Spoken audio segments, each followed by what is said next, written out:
Hi everyone, I'm excited about today's video and the next series of videos because we're going to teach you how to use your forehand as your weapon and how to play first strike tennis. If you've ever heard of Craig O Shannessy, he has stats showing that the first 4 shots are extremely important and most rallies don't go beyond that. So you really have to understand how to make your forehand your main weapon. So Todd's going to tell us a little bit about that. What do you think about that, Todd? Yeah, the key stat that Craig talks about is the average length of a rally, and in doubles it's only 2.5 shots, and in singles it's only 4 shots. So what that means is we really need to improve on our serve, our return, and our serve +1 and return +1, which are your first balls after the serve and the return. And to do that, we want to use our forehand as a weapon. And today we're going to explain to you and show you exactly how to take advantage of that second ball after the serve and return.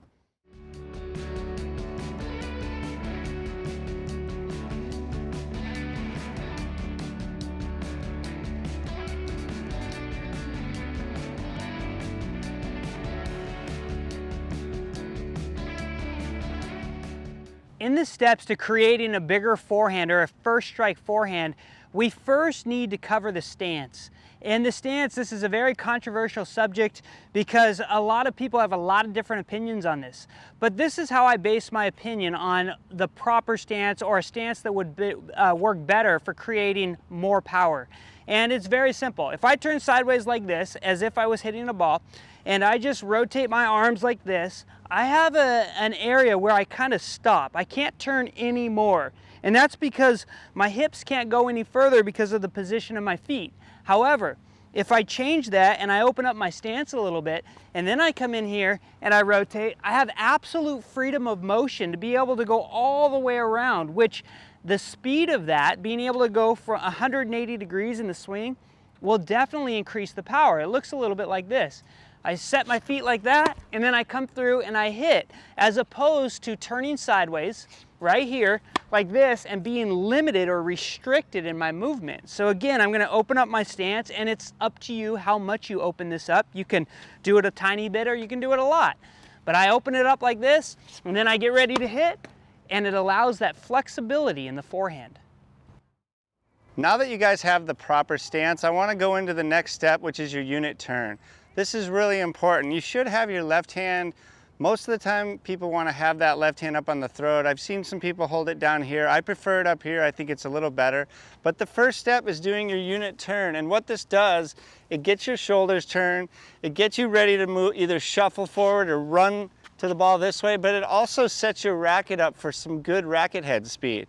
The way that you don't want to do it is by just separating your hands and getting the racket all the way back here. I'll show you what that looks like. If I separate and go back here, my swing starts from all the way back here. I can't generate that much racket head speed. But if I do a proper unit turn from here, I'm going to be generating power and racket speed from here. So the back swing, the drop, and the forward swing are all one. This is what it looks like. Getting it set here, and one big motion from there. One more, unit turn, all the way through. You can see I can get the racket moving a lot faster when I start from my unit turn position. Okay, so your next step in getting your first strike forehand or your big power forehand is understanding how to load up with the legs. And there's many times, and I see many players, and look, myself included as a teaching pro, I kind of turn here right like this, and I don't use my legs much, and I'm trying to conserve energy. But the reality is my forehand will not be big unless I use my legs. We're trying to use the kinetic chain. And the kinetic chain starts its power level from the ground. It goes through your legs, comes through the hips, the chest, the arm, everything as it extends through the racket. And if you break that chain, you're going to sacrifice a little bit of speed, a little bit of power. So in doing this, I'm going to learn to load up on my right leg. I'm right-handed. I'm going to load up on my right leg right here, and I'm going to use it as kind of like a springboard. So as I go to hit, I'm going to get it down. I'm going to kind of spring up through it. And that is, it's starting to generate power as you go up through that. So here's what it looks like. I get in here, I load up on it, and I push up through the shot. There's various ways to land off of that, depending on the position that you're in. But we're going to talk about the ideal position, which is when I get loaded up in here like this, and I push up through this shot. So here we go. I'm going to push up through the shot. I'm going to land onto my left leg. So I'm going to kind of push all the energy out and into the court. And when you do this, when you understand how to really use the legs, how to really springboard up into the shot, it will help you generate more speed on your forehand. All right, now that we have all that power stored up and loaded in our proper stance and our proper leg bend, we want to talk about the way to get tons of racket head acceleration. And the key to that is your grip and your tightness in how hard you squeeze the grip.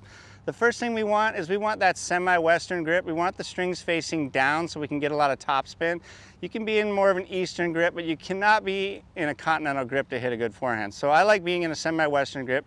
The next thing is I want to be all the way on the bottom of the handle. I want my pinky all the way down there, and that is going to allow me a lot of leverage as I come through. The next thing is my grip pressure. When I'm waiting in my ready position, a lot of the force of the racket should be in my left hand. I want to be really relaxed in my right hand here. I want to be just barely holding it, and that is going to allow me to really get that racket to whip through with a lot of racket head acceleration. Here's what it's going to look like.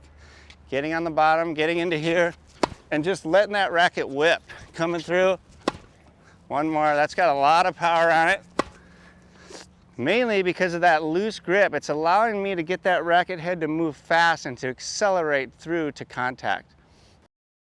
So we've covered the points up through contact on how to hit a first strike forehand, a bigger forehand, and now we're on to the finish. And in this situation, the finish may vary on different shots. For example, like if I turn sideways and I just hit my ball like this, a normal shot, I may go up over my shoulder. If I get pushed back into the court, I may come in here and I may go up over like this, the same shoulder. But we're talking about the first strike, the ideal ball. You're set up, you're in control. And for that particular shot, we're going to encourage you to come down by your waist right here. It's going to look something like this. If I come in and I hit this ball and I smack it, you see how low that finish is? There's various reasons for that, but a couple of reasons is because I'm trying to go up through the ball very quickly, which means I'm going to go down very quickly to create a little bit of spin and keep it in the court. Also, when I hit this finish and I come in here with a little bit of a lower shot, you see how there's a little bit of bend in my wrist right here? As Todd was saying, when you relax that shot, when I come in here and I relax it and I let it finish here, it has a little bit of bend, which is kind of decelerating from a very quick racket right here. So we would encourage you to have a little bit of a lower finish on this particular ball right here. Okay, so you have some ideas on how to hit that first strike forehand, but don't check out yet. We're going to expand on these ideas in future episodes. We're going to talk about the footwork needed, the serves you need, and the returns.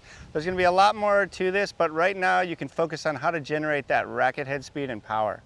Hey you guys, thanks for tuning in. Hit the like button for this video here. Subscribe to our channel if you've not done that yet. And if you have, we really appreciate you watching each of these episodes. We'll see you next time.